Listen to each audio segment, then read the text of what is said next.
আলহামদুলিল্লাহ রাব্বিল আলামিন ওয়াসসালাতু ওয়াসসালামু আলা রাসূলিহিল কারীম ওয়া আলা আলিহি ওয়া সাহবিহি ওয়া আহলি বাইতি আজমাইন।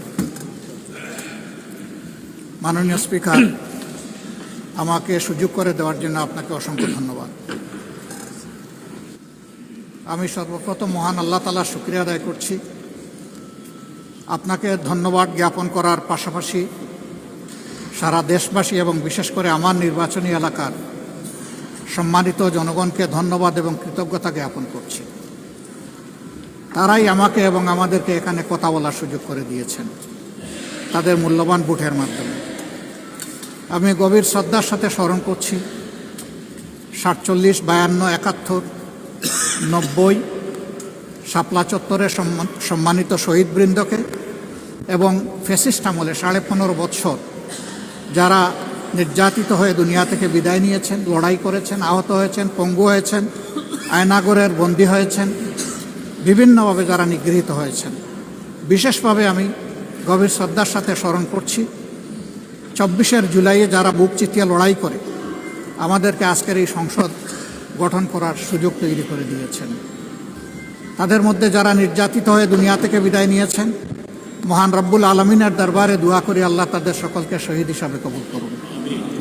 যারা আহত পঙ্গু হয়েছেন, আল্লাহ তাদেরকে সুস্থতার নিয়ামত দান করুন। আমরা সকলের প্রতি গভীর শ্রদ্ধাশীল, কৃতজ্ঞ, ঋণী। আজকের এই সংসদ গতানুগতিক কোনো সংসদ নয়, এটা 24 রক্তের উপর দাঁড়িয়ে থাকা একটি সংসদ। আজকে আপনি এই মহান সংসদের স্পিকার বা অভিভাবক নির্বাচিত হয়েছেন এবং আপনার সাথে ডেপুটি স্পিকার হিসেবে জনাব কায়সার কামাল সাহেব নির্বাচিত হয়েছেন। আমরা দুইজনকেই অভিনন্দন জানাই। মাননীয় স্পিকার, বাংলাদেশের স্বাধীনতার পরপর 55টি বৎসর আমরা অতিক্রম করে এসেছি। এই দেশের সংসদ এবং সংসদীয় রাজনীতি সত্যিকার অর্থে খুব কম সময়ে কার্যকর ছিল। অল্প যেটুকু সময় ছিল জনগণ তার সুবিধা পেয়েছে। বেশিরভাগ সময় ফ্যাসিজমের কবলে পড়ে এই সংসদ ছিল অনেকটা দামি সংসদ, অকার্যকর। এবং আপনি যে বিরল সম্মানে আজকে ভূষিত হয়েছেন, এই জায়গায় অভিভাবকত্বের দায়িত্ব যারা পালন করেছেন অতীতে, তারা নিজের উপর, সংসদের উপর, দেশবাসীর উপর, গণতন্ত্রের উপর, মানুষের অধিকারের উপর তারা সুবিচার অনেকেই করতে পারেননি।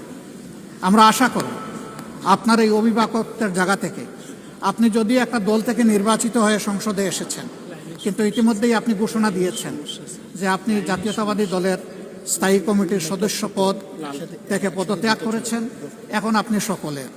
আমরা মনে করি আপনার কাছে সরকারি দল এবং বিরোধী দল আলাদা কিছু হবে না। আপনার কাছে আমরা সুবিচার পাব, জাতির কল্যাণে যে কথাগুলো বলতে চাইব সেই কথাগুলো বলার সুযোগ আপনার কাছ থেকে পাব। আপনার নেতৃত্বে এটি একটি গতিশীল সংসদ হবে, এটা আমরা আশা করতে চাই।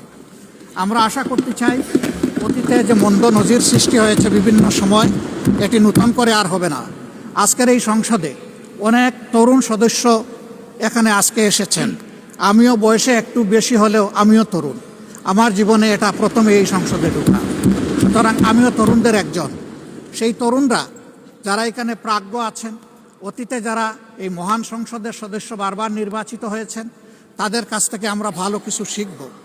আমরা অতীতের সংসদগুলোতে দেখেছি এখানে দেশের মানুষের কল্যাণ বিবেচনায় আলোচনা না হয়ে মানুষের চরিত্র হননের জন্য এখানে বিপুল সময় ব্যয় করা হয়েছে। আমি আপনাকে বিনীতভাবে অনুরোধ করব, এই সংসদ যেন কারো চরিত্র হননের কেন্দ্রে পরিণত না হয়। আপনার কাছ থেকে কেউ সামান্যতম সুযোগও যেন এই ব্যাপারে না পায়। আমরা চাই এই সংসদ শুধুমাত্র জনকল্যাণে প্রতিষ্ঠিত হবে এবং পরিচালিত হবে। আমি আস্থাশীল, গভীর আস্থাশীল, আপনি একজন লড়াকু মুক্তিযোদ্ধা, আপনি পারবেন ইনশাআল্লাহ এই সংসদকে সফলভাবে নেতৃত্ব দিতে। আমরা আপনার সঙ্গত প্রত্যেকটি বিষয়ে কথা দিচ্ছি, আমরা আপনাকে সমর্থন দিব, সহযোগিতা দিব, আপনার জন্য দোয়া করব। আমরা আপনার কাছ থেকে শুধু ইনসাফ আশা করব। আপনি যদি এই সংসদের উপর ইনসাফ করেন, তাহলে 18 কোটি মানুষের উপর ইনসাফ করা হবে।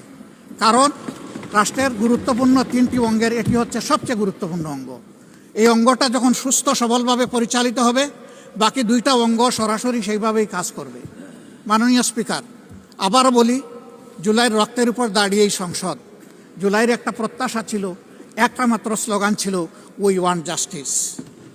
আমি আবার এটা এখন উচ্চারণ করলাম, উই ওয়ান্ট জাস্টিস। আপনার মাধ্যমে সমাজের সকল অসঙ্গতি, অন্যায়, অপরাধ, দুর্বৃত্তপনা, এটা রাজনৈতিক হোক, অর্থনৈতিক হোক, সাংস্কৃতিক হোক, এই সবগুলার অবসান ঘটবে এই সংসদকে কেন্দ্র করে।